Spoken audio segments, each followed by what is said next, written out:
From Invisible to Visible, the Chinese American Experience in Albuquerque. Chinese immigrants first arrived in New Mexico when it was part of the Spanish Empire.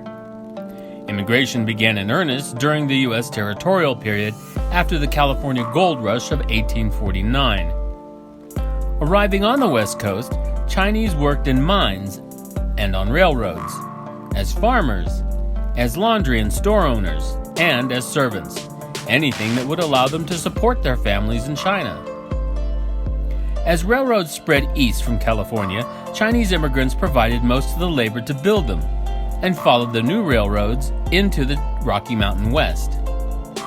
In the 1880s, Albuquerque's railroad-driven population boom included Chinese-born residents.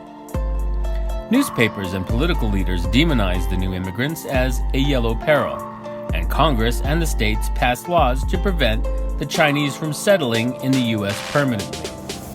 Federal laws also prohibited Chinese family members from joining working men, so these men had to leave their wives and children in China.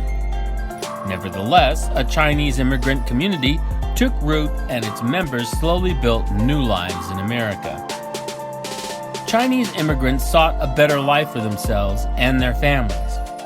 But like other immigrants, they endured violence and legalized discrimination. They struggled for civil rights that others took for granted. By the early 1900s, Albuquerque's first Chinese-American community had been driven out of existence, but new arrivals re-established the community. Today, about 1 of every 230 Albuquerque residents is of Chinese ancestry. The Chinese Americans of Albuquerque are often overlooked.